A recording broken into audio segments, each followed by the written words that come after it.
You ever been to your local tractor show, or heck, even your local county fair, and see one of these things sitting there running, making a bunch of racket? Some old timer sitting next to it in his lawn chair. And you thought to yourself, man, I wonder what that thing is, but you didn't bother going over and talking to him because, well, that would require you have to go talk to somebody. Well, if you did, you're in luck. And you want to learn about one of these things, well, stick around for a little bit because I got to tear into this one. A friend of mine owns this, and he has not been able to get it to run successfully. So that's going to require me to get inside and look at all the old greasy bits. And I'm going to take you along. So if you're interested in this type of stuff, want to know what this thing is, and what it did in its original life, and how it runs, and how it works, well, stick around. Because hopefully, by the end of this video, I'll answer those questions and hopefully not created more. So enough yapping, let's get into working.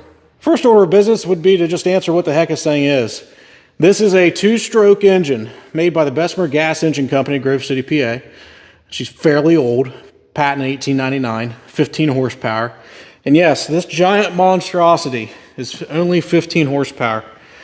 Weighs roughly 5,000 pounds, maybe 5,500 in the configuration that it is in right now. And low RPM and a lot of torque, but only 15 horsepower. So like I said, I got to dig into this thing. This thing's not running. I got a couple suspicions as to why. This thing being a 2-stroke, it requires the piston to be timed in the cylinder here for some ports. Like this is the exhaust here, so there's an exhaust port in the cylinder, and then the intake is up in here, and the piston has to clear those to be able to get things in and out. So I think that's off. And then the ignition, which is weird, it's called a hot tube. It's literally a tube that you heat up cherry red, and that makes for the ignition. I don't think is correct. And then it also is sucking air on a packing gland on the back of the cylinder here. So I think that needs tightened up. But before we get into doing all that stuff, I'm going to go through real quick and kind of give you a rundown of what the bits and pieces are on this thing. So starting at the front, we got cylinder head. I already mentioned this is the hot tube, which is an ignition source. You got your cylinder here. You got the exhaust, the black pipe. This thing back here is the intake. Just a regular stem valve. It's up in there like an automotive car would have, valve in a seat.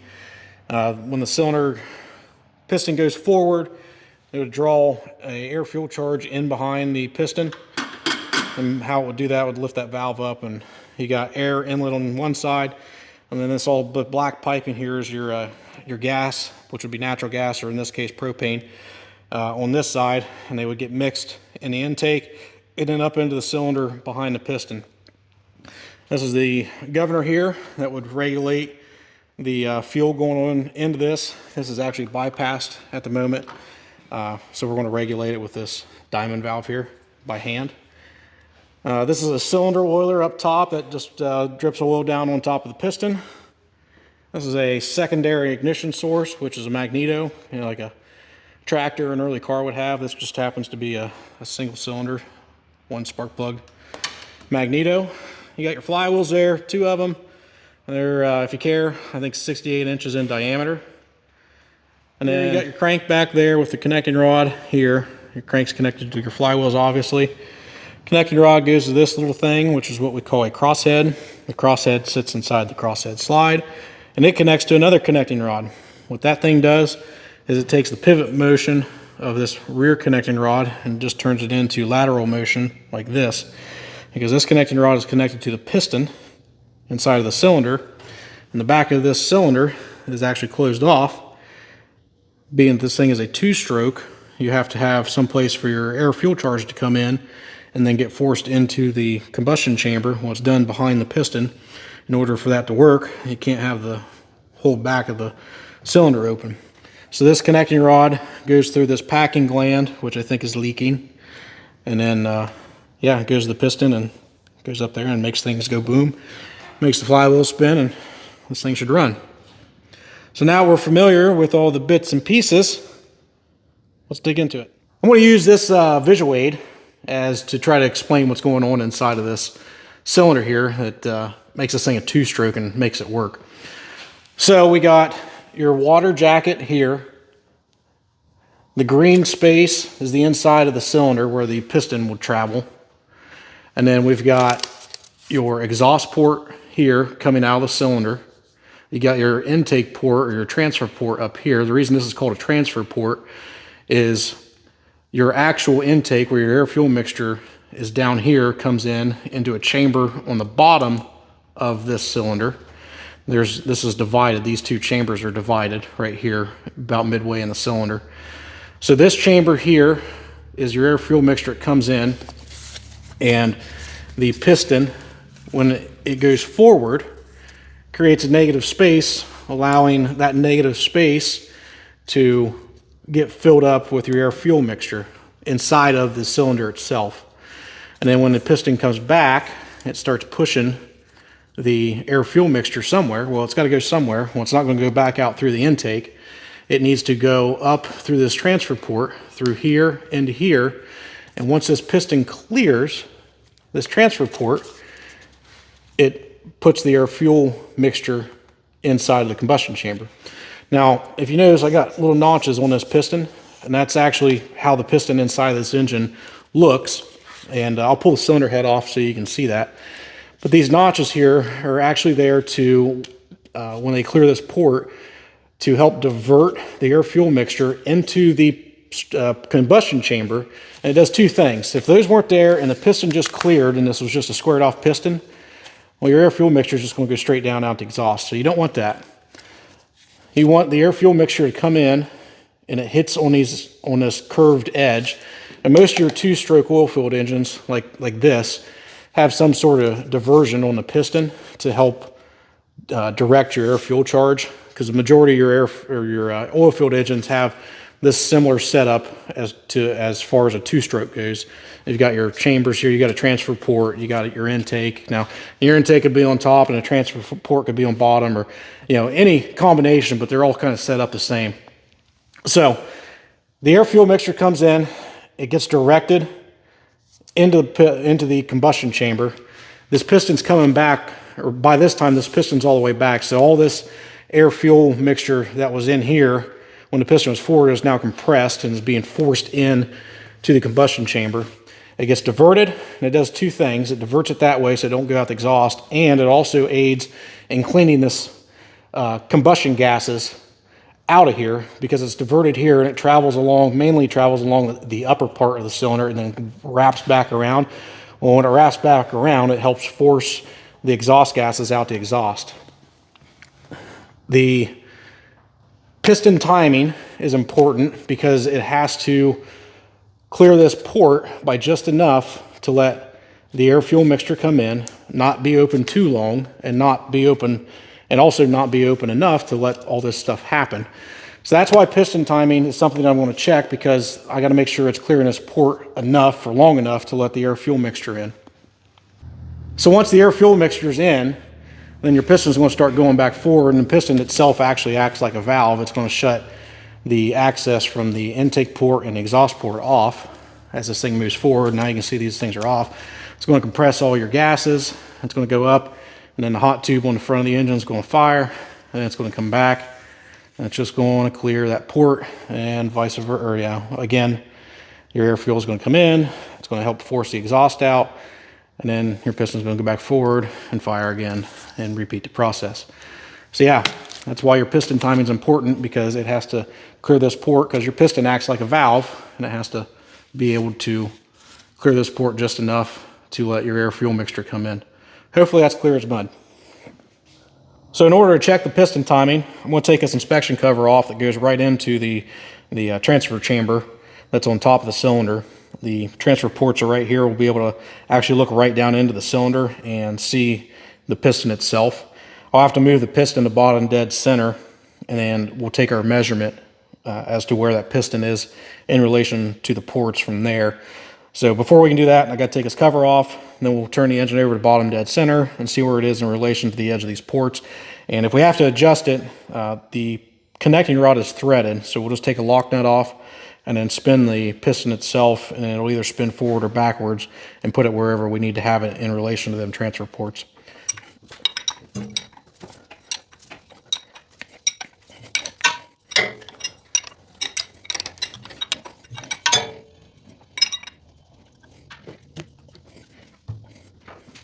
So with the cover off, now we can see the ports.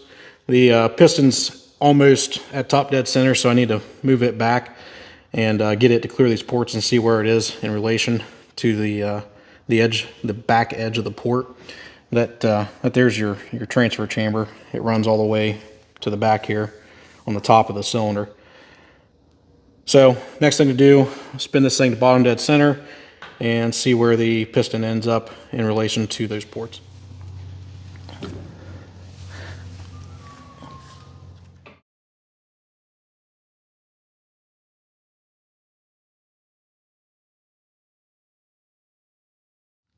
So now we can see the end of the piston, which is the thing down inside that little chamber.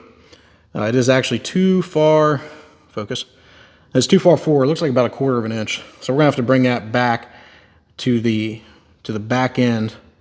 It's going to be flush with the back end of that port. So I'm gonna have to take this lock nut off here and then spin this connecting rod back, spin it in, and get that piston in time.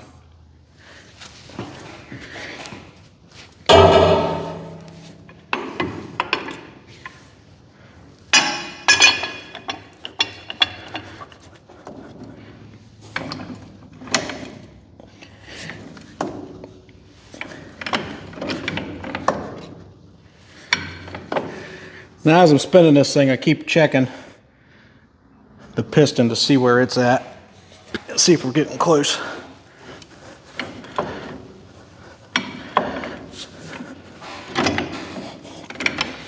This thing don't want to bite. This thing bite.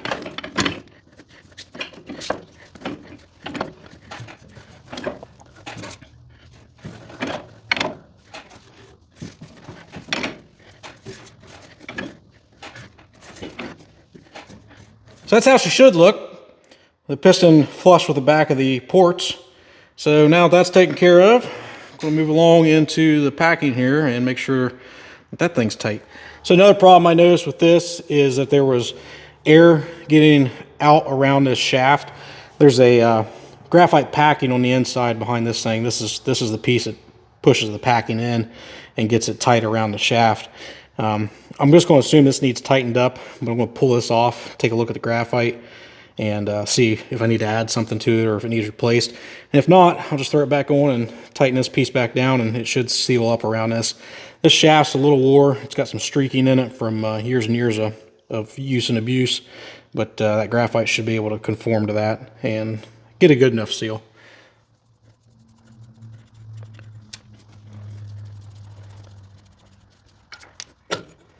If you can see in there, there's some graphite. This is awfully wet. Looks like it's quite worn. But it looks like there's some in there, so I'm going to leave that alone and just tighten this thing down a little bit more and see if that'll take up the slop that's in there.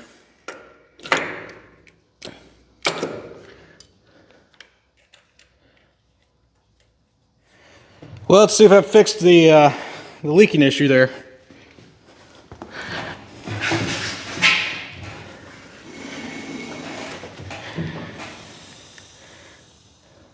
Still got a little bit, but I could hear the intake valve sucking now, which it wasn't doing before. So that's a good sign. It definitely tightened it up. I don't think it's absolutely necessary to take the cylinder head off now that we know that the piston's in time where it should be. But I'm going to anyway, just so we can see the cylinder and the piston and some of the ports that we were talking about. If you're wondering what these things were used on, why have such a massive engine that's only 15 horsepower? The majority of these things, like these large oil field engines, were used in the oil fields of western PA, eastern Ohio, northern West Virginia. They were mainly built to power standard rigs, and I'll put some pictures in as I'm talking here. But these things were basically power to drill the well, and then they were used to also pump the well, or pump multiple wells if you had a what they called a turntable or a power, where you could hook multiple wells up to one central location, and the power would have cables that run to pump jacks, and you could use one engine like this to pump multiple wells from one location, one central location. So that was what these things are basically used for, and they're pretty indestructible. They'll almost last forever. You know, pretty low maintenance. There's not a lot of moving parts on them and things like that. They just need oiled up, and they'll keep going. And then you got, you know, primitive ignition system like this. You really don't have much to go wrong with them. So I got all my nuts off here. We'll get this head pulled off and take a look at the cylinder now.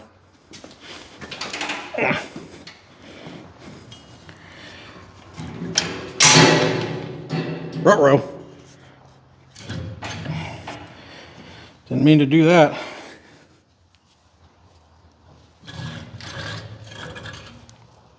In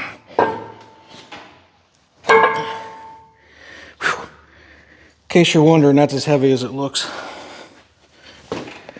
So there's our cylinder. Piston's back in there. Let me get that piston brought forward.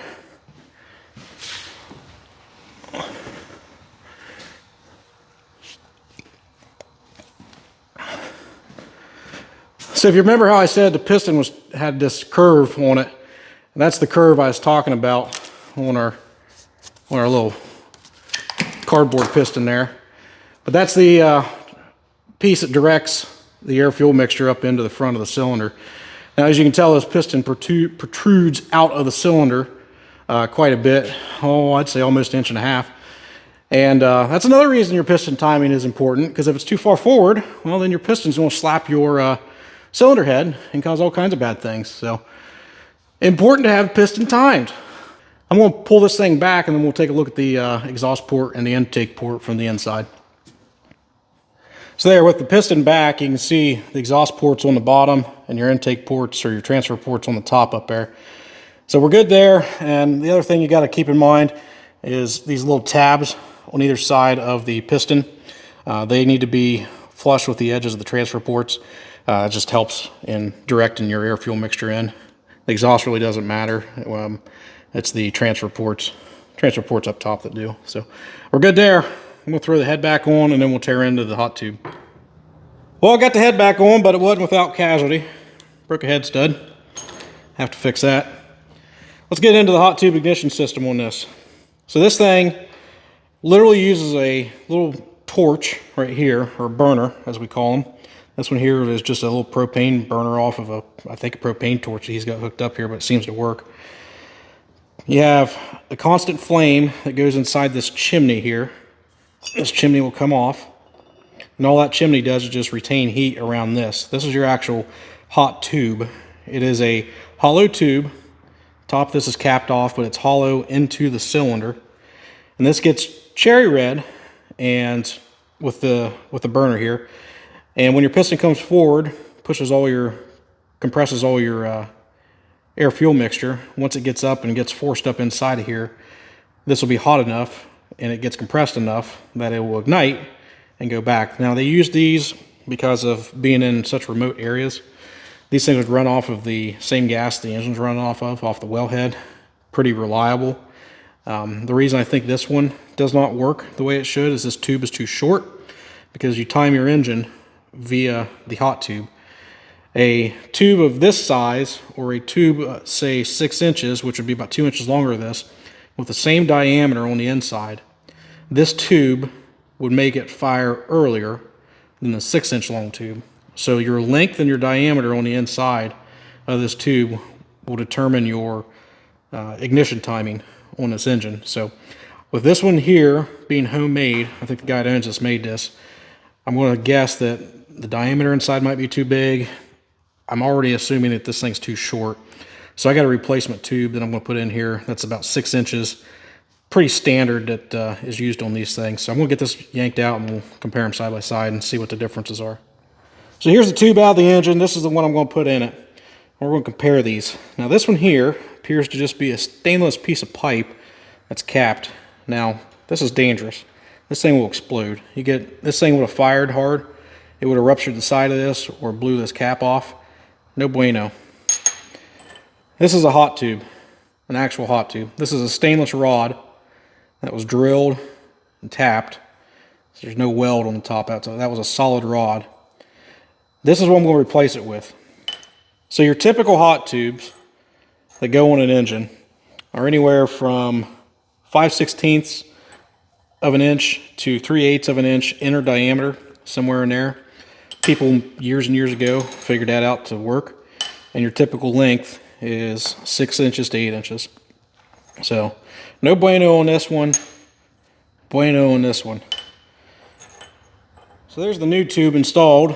Here's the old tube. Quite a bit of difference in them two.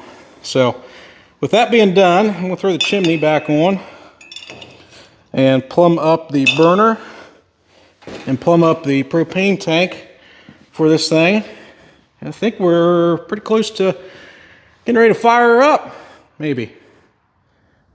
So we got our fuel source, big old propane tank, got a regulator on the tank, 2 hose to a T.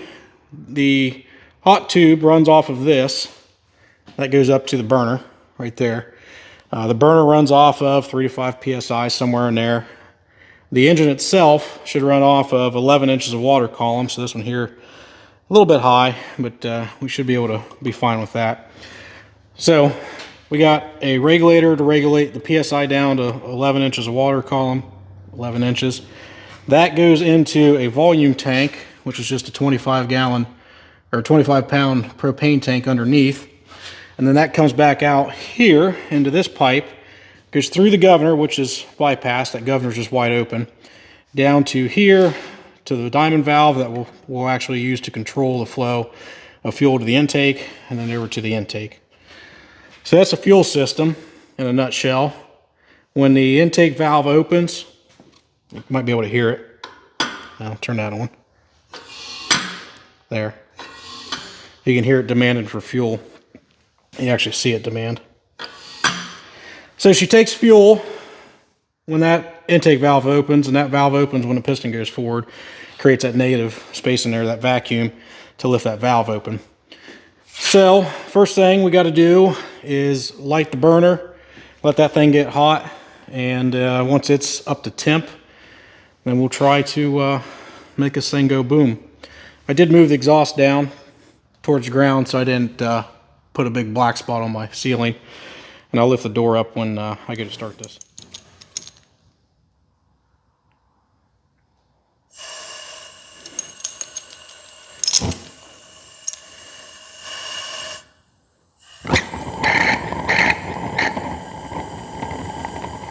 So while that's heating up, I'll give you a rundown of how I'm going to try to get this thing started. I'll try to set my fuel ahead of time, and then I physically got to get up on the flywheels here, like so, and get this thing to crank over.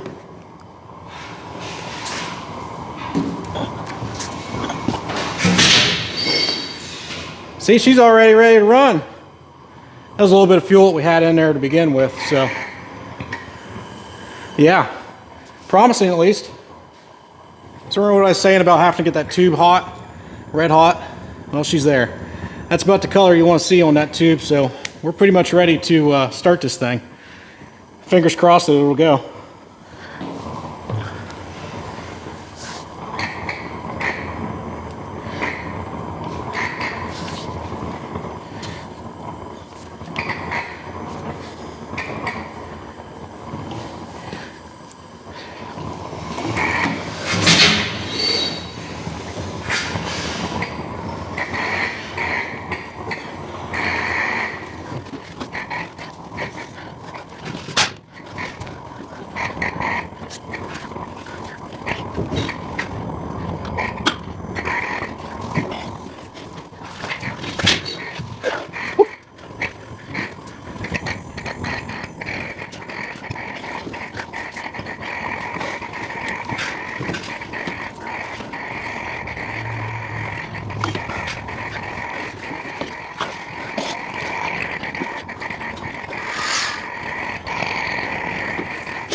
So in the interest of safety, I made a couple modifications.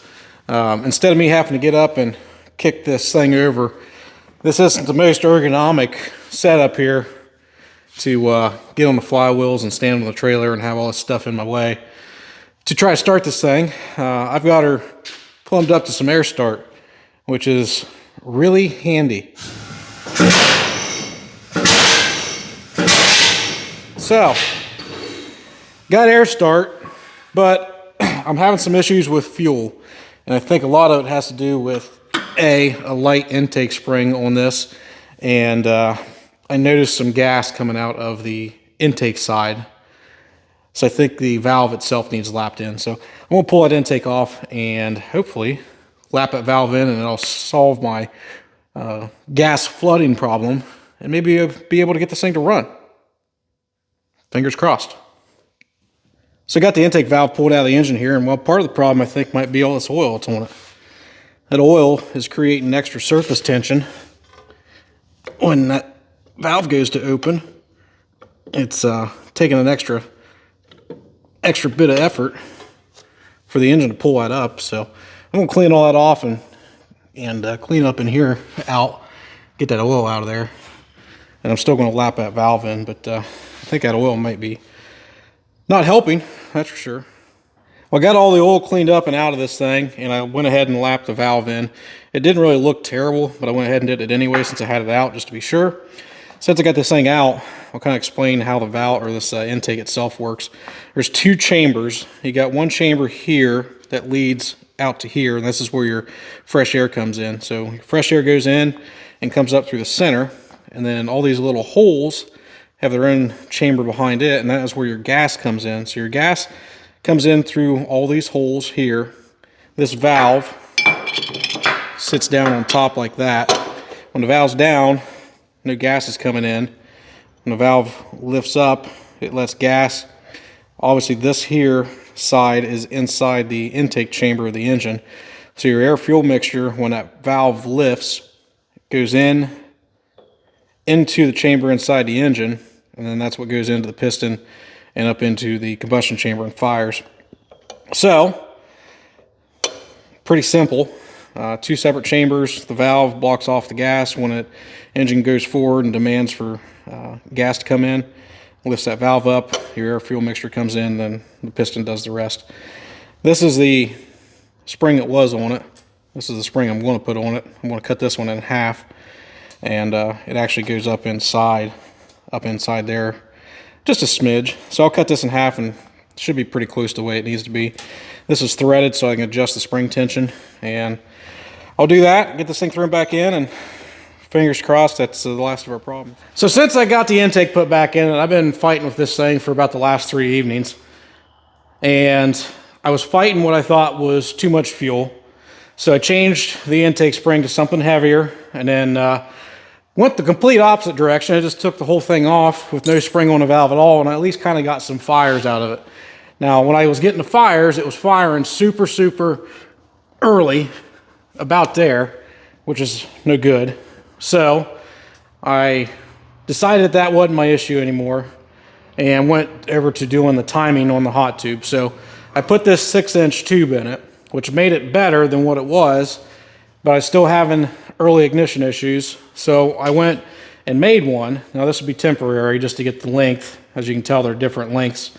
This one here is about 8 inches, and I finally settled on one that's about 9.5, and it'll seems to wants to run there. So I'm gonna fire this thing up and see if that tube will actually make it, or allow this thing to run. And yeah, fingers crossed.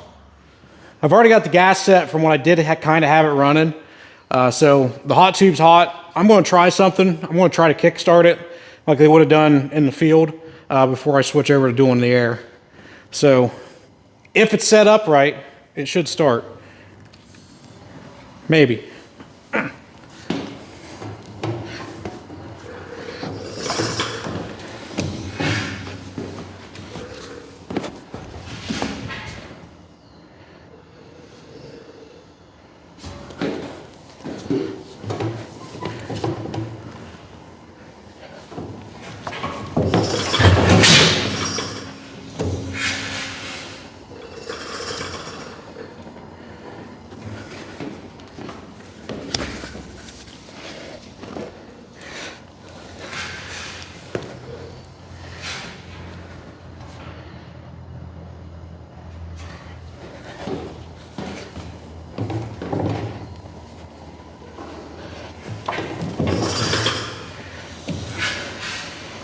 Yeah, I'm too fat for that.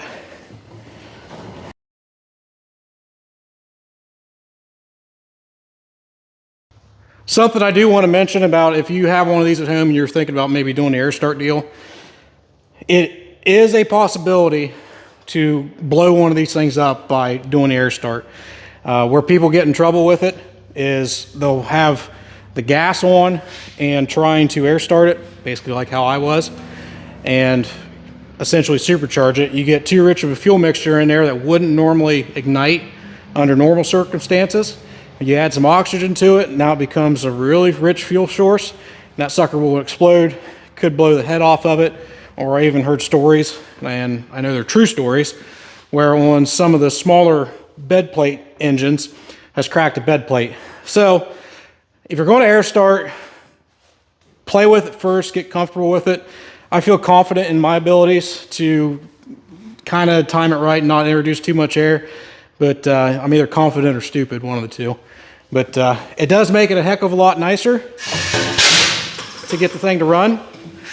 That way you don't have to kick flywheels, but you do have to be very cautious with it.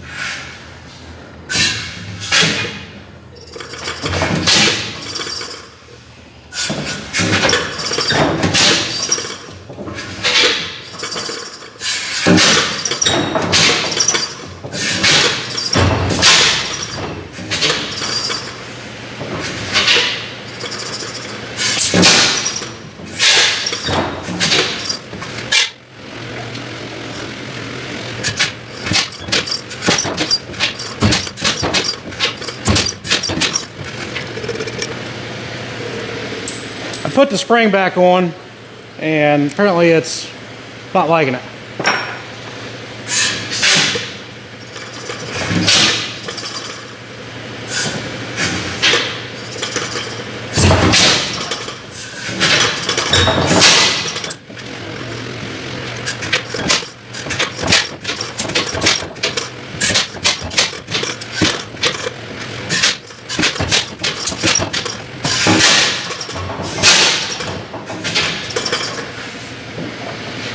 Too much gas. Too much gas.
Well, I figured I better shut her down before she walked herself out of the garage. He's got stabilizers on it, and I had blocks underneath of it so it wouldn't rub on my concrete. Well, it walked itself off of the blocks, and that's why it was, moving so much.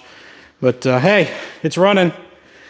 I still got some tinkering to do with it to get it really dialed in, but I'm going to leave the video at least here because, well, I got an auction to go to here coming up, and I need to get the truck ready so I can start heading that way. But yeah, she runs, and hope you learned something.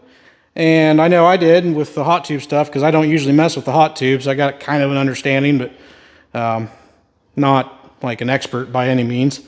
So yeah, she runs. If you like this type of stuff, consider subscribing, like it, share it, tag people in it, I don't know. And yeah, as I always like to say, go out and get your hands dirty.